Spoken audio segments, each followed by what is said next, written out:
Hey, morning guys, the Tech Prepper. Hope you're all doing well. I typically don't do videos like this, but I want to share with you something that has been troubling me for a while. And I think it's the general perspective or perception from the general public that tech is always improving and always getting better.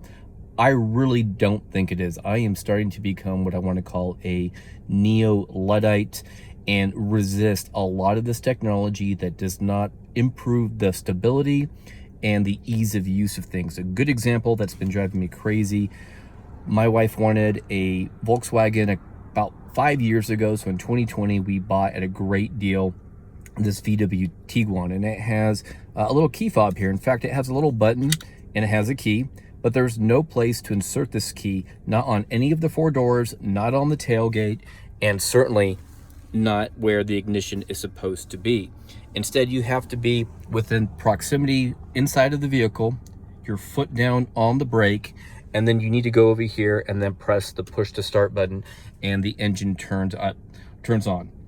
The other thing, they've got this goofy auto start thing. So when you're idling at a stoplight, it will shut down or spin down the engine a bit, which also concerns me because I have no faith in the developers. So I always have to engage that. Well, the key fob has been slowly dying in terms of the battery for about 3 months.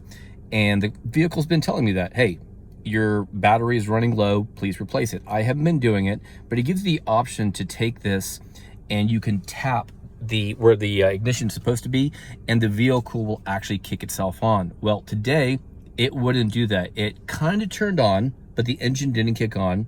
I tried doing the push to start, it shut itself down, and went through that cycle about 3 or 4 times. No way to start the vehicle. And then finally I thought maybe the engine will kick on when I take it out of park and put it into reverse. The car started rolling backwards. So hit the brake again, put it in park, and then I had to get outside and I did a whole bunch of things where I'm like, let's try to reboot the stupid computer to get it back to a known state. So I was fortunately able to do one click and lock the doors, unlock it, came in and was able to put my foot on the brake and start it. So major security issue if it's 2 o'clock in the morning. It was my wife and she was in a bad part of town. The other thing I don't like is that they make these assumptions to unlock and lock your doors for you. So for example, when I put the car into park just now, it unlocked the doors. I did not want it to do that. And then the other troubling thing is that we have another friend who has a VW2 around the same vintage, and apparently they've been receiving over-the-air updates. So the doors will lock and unlock themselves. I think there's this bug here. I don't want my vehicle to send me any updates. My philosophy is if it's not broke, don't mess with it. And I don't know why, as consumers, people are continuing to buy products like this. I will never buy another car like this. We're gonna have to figure out something for her. I drive a 10-year-old Jeep, and I wish I had a Jeep that was back in 1994 before I upgraded it to my 2016 Jeep JK. Thankfully, mine still has a key and a CD player and is very minimally tech. It has Bluetooth pairing, and that's about it from about 15 years back technology. So just want to caution you guys that a lot of this tech actually is somewhat dangerous, and I actually blame I don't know, consumerism, but more than anything, this generation of people that are not qualified to go into engineering disciplines through code camps or whatever, to start working in these companies and then quickly work through the ranks of senior whatever without any type of formal engineering, mathematics background.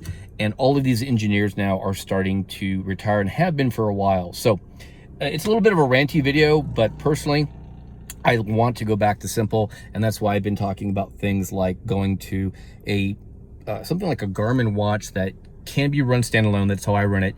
Never connected to the phone, never paired with it, never gets any updates, and it's just enough tech to do the things that you need, no more, no less. All right, guys, I'm the Tech Prepper. Be strong, be safe, and be prepared. Just some food for thought.